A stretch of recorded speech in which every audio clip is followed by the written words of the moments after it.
I came in here today to discuss one thing with you guys, but I've got about 30 seconds. And I have to find a way to expand the topic. If I want to do a 30-second piece, I go over to Instagram. I could get away with it on Facebook, maybe even a Twitter. Maybe I spread it around all three. I'm trying to find a way to bring in some shine to the single greatest performance that we saw Saturday night, which, by the way, was not in your main or co-main event. It was not a surprise on the undercard. It was a main card fight, Stamann versus Nurmagomedov. What Nurmagomedov did and how he did it, he did everything you can do to a human being in 40 seconds. That whole fight was 41 seconds. Stamann is a straight-up badass. You have to understand that. And Stamann came to fight. Stamann's in great shape. He's explosive. He's powerful. He's strong. He understands range. You go right down the list. You're checking boxes for Stamann. Oh, and by the way, that was the right Stamann. That was not a bad performance. Stamann came across that ring, and he started throwing heat with bad intentions. Nurmagomedov hit him in the mouth, spin, kick him in the breadbasket, lock him up, drag him to the ground, tap him out. He did all of these things in 40 seconds. It was the single greatest performance of the night. I've been on teams before. We have a banquet at the end of the year. There's a number of awards that you give out. You just will. You'll give a freshman of the year. You'll give a leadership award, but you'll always give an MVP.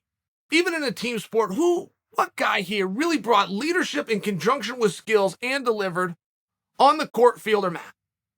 And that guy will get an MVP. I love doing the MVP award. I just like it because somebody stands out. And generally, it's the best fighter on the card that night that gets the Outstanding Fighter Award. That's not what happened here. Nurmagomedov's got a beautiful last name, but he's not related to the famous Nurmagomedov. Oh, by the way, he's at 135 pounds, which has been doing a really good job lately. Like 135 is getting more chatter and more talk. You have a lot of guys to thank. Aljo's done his part. Jon finally started doing his part and is doing pretty good at it. You, of course, got the Sugar Show happening. But all of a sudden, you got this Nurmagomedov guy. Brings me to another question. Zabit Magacheripov. Do you know how long it took me to learn how to say Magacheripov? And now all of a sudden, Zabit Magacheripov appears to not be fighting anymore. I can't see this Nurmagomedov guy and see highlights of Zabit, even if they're within my head, because it's so long since I've actually seen him compete, and not got foaming at the mouth, drooling, going, my God, what would happen if we got those guys in there? What is going on with Zabit? And is Zabit even a 35-pounder or is Zabit a 45-pounder? Does it make a bit of difference? Can you see the similarities between these two? When you're talking about being dynamic, when you're talking about going in there and having a game face on, when you talk about Eye of the Tiger, this Nurmagomedov guy did not give a damn.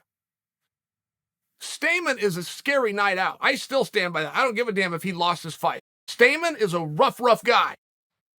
Nurmagomedov did everything you could possibly do to a person in 40 seconds. It was unbelievable. I'm sitting over trying to think, what do I need to do just so I can find those 30 seconds? There they are. Boom. You want to know the MVP of the weekend? It wasn't the champs.